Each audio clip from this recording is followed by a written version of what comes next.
Bora, galera! Dando continuidade na nossa aula EAD de Química. Continuando aí a apostila 3, os nossos próximos tópicos vão ser separação de misturas homogêneas e separação de misturas heterogêneas. Para isso, a gente tem que lembrar um pouquinho o conceito de minerais. O que é um minério? Um minério é um corpo natural, sólido, formado em interação de processos físico-químicos em ambientes geológicos. Por exemplo, carvão é um tipo de minério, o ouro é um tipo de minério, a prata é um tipo de minério. Então, o que acontece? Grande parte desses minerais, eles estão presentes eles estão presentes na natureza, porém não na forma que eles podem ser empregados em processos industriais. Então, o que acontece? Existem processos para adequar esses materiais para que eles possam ser usados na indústria, de acordo com o interesse de cada material. Então, agora a gente vai estudar um pouquinho, passo a passo, sobre esses tipos de beneficiamento de minérios. O primeiro tópico é a peneiração. A peneiração, o próprio nome já diz, é o fato de peneirar o material e separá-lo de acordo com a sua fração granulométrica. O que é a fração granulométrica? É basicamente de acordo com o seu tamanho. Aqui a gente tem um exemplo de uma peneira vibratória. Aqui a gente tem um exemplo de peneira manual. Então, o que acontece? Se eu estou, por exemplo, querendo beneficiar um carvão, considerando a peneira aqui. Os carvões de maior granulometria, ou seja, os maiores, eles vão ficar retidos aqui na primeira peneira. Os um pouco menores vão ficar retidos na segunda peneira.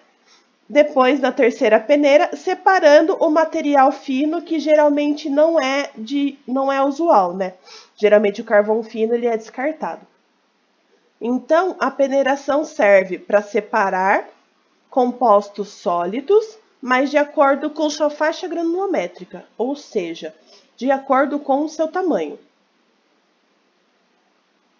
Aqui a gente tem o processo de levigação.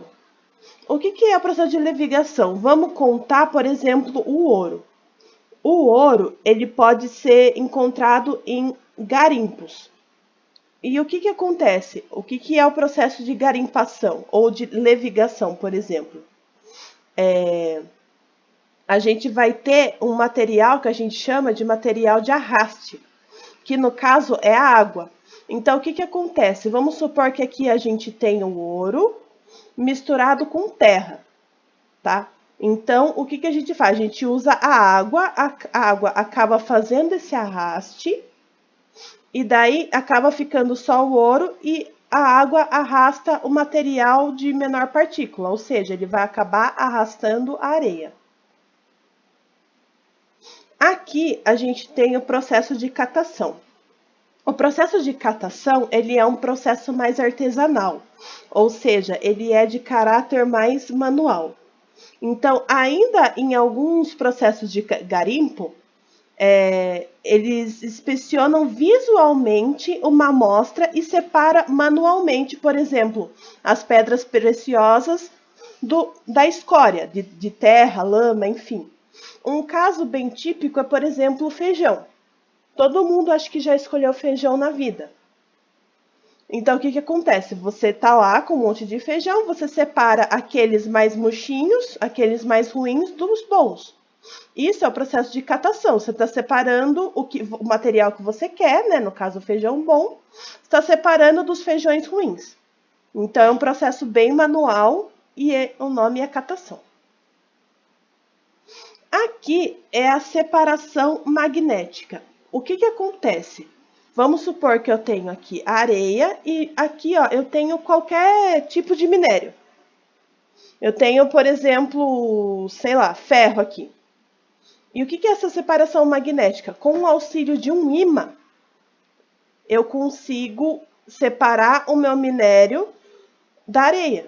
Ou seja, os materiais que apresentam propriedades magnéticas, né, eles têm afinidade com o ímã, então eles acabam grudando no ímã. Então, isso que caracteriza uma separação magnética.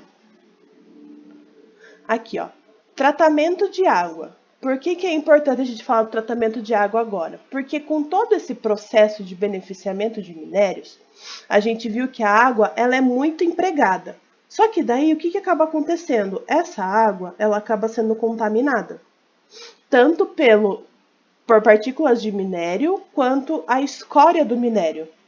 Então, o que é o melhor procedimento? Essa água ela deve ser tratada, ela deve ser devolvida para o meio ambiente. Para quê? Para que haja o mínimo de impacto ambiental possível. Então, agora a gente vai ver alguns processos que são empregados para que a água possa estar voltando ao meio ambiente. Aqui a gente tem a floculação. O que é a floculação? A gente tem um tanque cheio de água contaminada. Então, o que acontece? A gente adiciona um aditivo químico chamado de agente floculante na água. O que esse agente vai fazer? Esse agente vai fazer com que as partículas de sujeira grudem nele. Então, dessa forma, ele vai montar esses aglomerados de sujeira aqui em cima do tanque. Então, com esse agente, ele vai conseguir separar a sujeira da água. Ele forma aglomerados de sujeira, para que daí possa ser retirado com mais facilidade da água. Aqui, a gente tem o processo de decantação. Então, depois que a gente forma todo aquele aglomerado de sujeira, se a gente deixar o sistema imóvel, o que acontece? Essa sujeira ela vai decantar, ou seja, ela vai para o fundo da piscina. Então, quando ela se decanta, quer dizer que é o período que ocorre essa separação, então a gente consegue tirar essa sujeira. Mas daí, como que a gente consegue tirar essa sujeira? Aí vem o próximo tópico, que é a filtração. Tá? A filtração basicamente é bem simples. Por meio de um filtro, a gente tem N tipos de filtro, de vários tipos de materiais, a gente acaba filtrando a água. Então, a sujeira ela vai ficar retida no filtro, enquanto a água que vai ser a água pura que a gente vai conseguir voltar para o meio ambiente, ela vai passar pelo filtro. Então, aqui ó, a gente tem um esquema bem simples de água e areia num filtro de papel. Então, o que está acontecendo? A água ela vai ficar retida no filtro, passando somente a água, tá? Aqui, a gente tem um exemplo de dissolução fracionada. O que é a dissolução fracionada? É quando a gente consegue separar a mistura de acordo com o seu ponto de ebulição. Por exemplo, aqui a gente tem uma mistura, areia mais sal. O que acontece? A gente adiciona a água e começa a agitar. O que acontece? A gente vai ter uma mistura de água, sal e areia. Porém, o que acontece? O sal ele vai acabar se solubilizando na água. Então, o que acontece? O sal vai se juntar com a água e a areia vai ficar sozinha. Então, quando a gente filtrar, a gente vai conseguir filtrar a areia, porém, a gente não consegue separar a água do sal.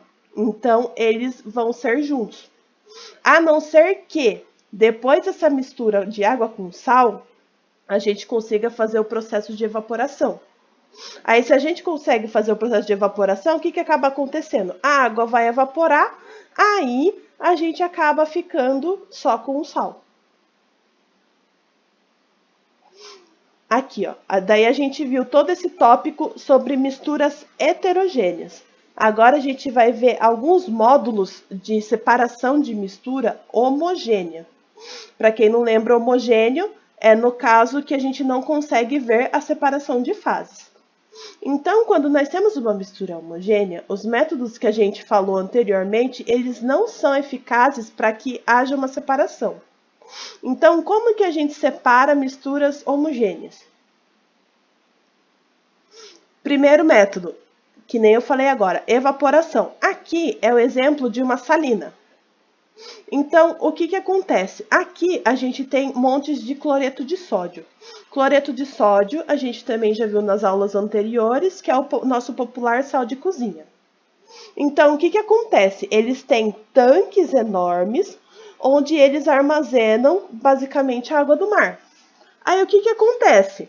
Com o calor, a água acaba evaporando e acaba sobrando somente um monte de cloreto de sódio.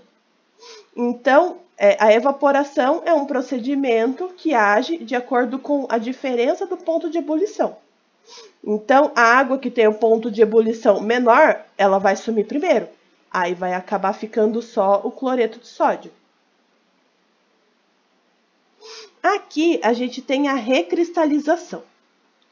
O processo de recristalização, ele vai acontecer quando o soluto se separa lentamente da solução em repouso e depois ele acaba voltando na forma de cristais. Porém, quando esse processo é muito lento, ou seja, ele ocorre em caráter bem devagar, não há tempo que os cristais se formem uniformemente.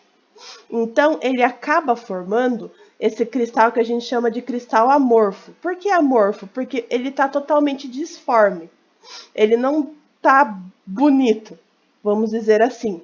Ele não se recristalizou uniformemente. Então, um exemplo também é a mesma coisa, é o cloreto de sódio. Ele é submetido a um processo de recristalização, ele origina cristais num formato cúbico que se aglomeram. Porém, esse processo demora muito. Então, ficam esses cubos que eles ficam totalmente disformes. Eles não ficam certinhos, tá? E por último, a gente tem a destilação simples e a destilação fracionada. Destilação simples. Lembrando, foco, destilação é para separar líquido de um líquido, tá? Então, numa destilação simples, a gente tem substâncias que apresentam pontos de ebulição que são bem diferentes. Em contrapartida, na destilação fracionada, a gente usa ela em substâncias que apresentam um ponto de ebulição que são bem próximos. A gente vai ver como que vai funcionar cada um deles. Aqui a gente tem uma destilação simples. O que acontece? A minha substância, a minha mistura está aqui, 2 líquidos. Ele está numa manta térmica. Essa manta térmica ela serve para aquecer. O que vai acontecer aqui? Aqui a gente tem um termômetro indicando a temperatura. Então, o que acontece? Esse líquido ele vai começar a aquecer. Aquecer. Quem tiver o menor ponto de ebulição, ele vai virar vapor primeiro. O que vai acontecer com esse vapor? Esse vapor vai sair do balão, ele vai entrar num condensador, ele vai cair aqui e quando ele cair aqui, ele vai resfriar e ele vai voltar a ser líquido. Então, dessa forma, aqui vai ficar o líquido que vai ter o maior ponto de ebulição e nesse balão final vai ficar o líquido que vai ter o menor ponto de ebulição. Então, ele tem o menor ponto de ebulição, ele evaporou primeiro, passou pelo condensador e caiu aqui de volta em forma de líquido. Ok?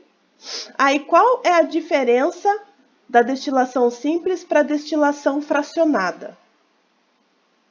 Na destilação fracionada, a gente vai ter aqui o que a gente chama de coluna de fracionamento. O que é essa coluna de fracionamento? Essa coluna ela vai conter obstáculos, como, por exemplo, esferas de vidro ou esferas de cerâmica.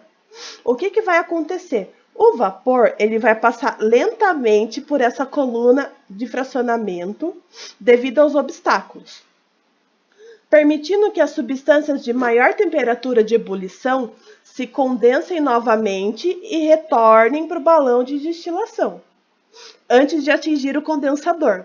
Isso garante que as substâncias elas sejam separadas com a maior pureza. Esse processo, por exemplo, ele é empregado para a produção do álcool combustível, embora o tipo de destilador ele seja outro. Mas o que acontece? A única diferença é que vai ter essa coluna de fracionamento, que vai impedir com que ele se evapore mais rapidamente, ele vai retardar o processo, tornando a minha substância mais pura. Ok? Então, essa é a nossa aula de química de hoje.